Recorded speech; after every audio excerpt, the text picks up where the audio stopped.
జిల్లా కమిటీ ఆధ్వర్యంలో నిర్వహిస్తున్న జానకి గారి అలాగే అరుణోదయ నాగన్న సంతాప సభ సంస్మరణ సభకి మమ్మల్ని ఆహ్వానించినందుకు ముందుగా అరుణోదయ సాంస్కృతిక సమాఖ్య యాదాద్రి జిల్లా కమిటీ తరఫున విప్లవాభినందనలు తెలియజేస్తున్నాను.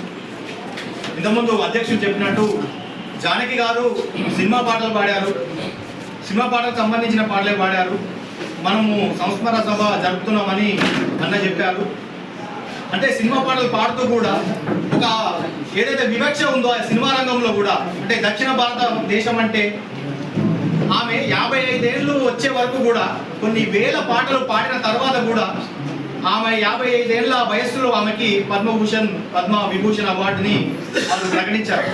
అంటే కొన్ని వేల పాటలు చిన్నపిల్లలకు కావచ్చు, మిడిల్ ఏజ్ కావచ్చు, ముసలి వాళ్ళకు కావచ్చు, అది ఏజ్ ఏదైనా కూడా తన గొంతుని మార్చి కొన్ని వైవిధ్యాలని కలుపుకొని పాడిన అన్ని వేల పాటలు పాడిన తర్వాత కూడా అవార్డు ఇవ్వకుండా ఎప్పుడో చివరి దశలో లేదా 55 ఏళ్ళ వయస్సులో తనకు అవార్డు ఇవ్వడాన్ని తను తిరస్కరించింది.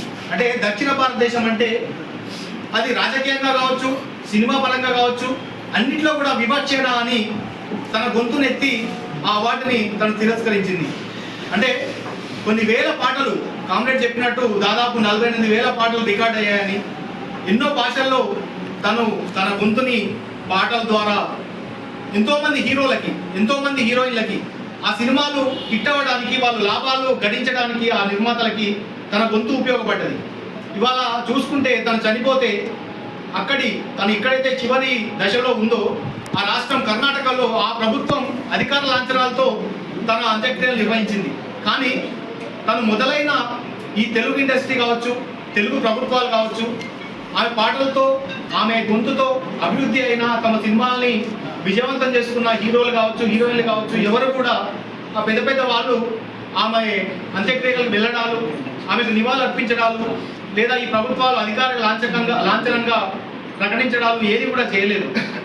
అంటే మన సినిమా వాళ్ళ వ్యక్తిత్వాన్ని మనం అర్థం చేసుకోవచ్చు. అదేవిధంగా నాగన్న, అరుణోదయ నాగన్న గురించి మాట్లాడాలంటే తను మొదలైన ప్రయాణం, తను మరణించిన ప్రయాణం రెండు ఒక ప్రత్యేకంగా కావచ్చు. అది ఒకే సందర్భంలో మొదలయ్యాయి, ఒకే సందర్భంలో ముగిశాయి. అంటే ఒక కవి చెప్తాడు, చీకటి కాలంలో పాటలు ఉంటాయా ప్రశ్నిస్తాడు. ఆ ప్రశ్నకు తనే సమాధానం చెప్తూ, అవును చీకటి కాలంలో పాటలు ఉంటాయి, ఆ పాటలు ఆ చీకటి కాలం గురించే ఉంటాయి అని చెప్తాడు. అంటే 75 ఆ ప్రాంతంలో, ఎమర్జెన్సీ ప్రాంతంలో నాగన్న మొదలైంది తన ప్రయాణం. మొత్తం రోడ్డు మీదకి వచ్చి మాట్లాడితేనే అరెస్టులు చేయడాలు, డైరెక్ట్గా ఎన్కౌంటర్లు చేయడాలు జరుగుతున్న క్రమంలో ఓ రాజారం అనే పల్లెటూరు నుంచి పిల్లగాడు పాటలు పాడతాను, నేను విప్లవ పాటలు పాడతాను, ప్రభుత్వాన్ని ఎదురిస్తూ పాటలు పాడతాను, అమరులను గానం చేస్తానని చెప్పి తాను ఖమ్మంకి వస్తే మాటలే లేని సందర్భంలో తను పాటగా ముందుకొచ్చాడు. చీకటి కాలంలో ఆ చీకటి కాలం గురించే తన పాటలు ఉంటాయని చెప్పి ముందుకొచ్చాడు. మళ్ళీ ఇంతకుముందే చెప్పినట్టు తన మరణం ఇవాళ ఏ చీకటి కాలంలో తన ప్రయాణం మొదలైందో అదే చీకటి కాలంలో ఆ తన ప్రయాణం ముగిసింది. ఇవాళ ప్రకటన లేకుండానే ఈ దేశంలో ఎమర్జెన్సీ నడుస్తుంది. మనం చూస్తున్నాం, విద్యార్థులను కావచ్చు, రైతులని కావచ్చు, యువకుల్ని కావచ్చు, కార్మికులను కావచ్చు, ఎక్కడికక్కడ విచక్షణ రహితంగా దాడులు చేస్తూ, హింసిస్తూ, మేధావుల్ని అరెస్టులు చేస్తూ, అసలు ఎంక్వైరీలే లేకుండా కొన్ని సంవత్సరాలుగా 7, 8, 9 సంవత్సరాలుగా జైళ్లలోనే బంధించి ఒక అప్రకటిత ఎమర్జెన్సీని కొనసాగిస్తున్న బీజేపీ, ఆర్ఎస్ఎస్ ప్రభుత్వం నడుస్తున్న ఈ కాలంలో నాగన్న మరణించాడు. తన మొదలైన ప్రయాణం, అంతమైన ప్రయాణం ఒకే సందర్భంలో జరిగింది. ఇవాళ ఎక్కడైతే ప్రజా పాటలు కావాలో, ఎక్కడైతే ప్రజా సాంస్కృతిక ఉద్యమాలు బలోపేతం కావాలో ఆ సందర్భంలో ఇలాంటి కళాకారులు, నాగన్న కావచ్చు, గద్దర్ కావచ్చు, ఇలాంటి ఎంతోమంది ప్రజా పాటల్ని డబ్బుల కోసం కాకుండా, పదవుల కోసం కాకుండా కేవలం ప్రజల్ని చైతన్యం చేయాలి, చైతన్యపరచాలి. ఆ పాటలు ఉంటే ఆ పాటల ద్వారా వేల మంది రోడ్ల మీదకి వస్తారు, ఆకర్షితులు అవుతారు, ఉద్యమాలు బలోపేతం అవుతాయని పాడే అలాంటి కళాకారులు మన నుంచి దూరం అవడం, మన ఉద్యమానికి, మన ప్రజా సమస్యల మీద పోరాడే మనలాంటి వాళ్ళకి అది ఎంతో నష్టం అనేది.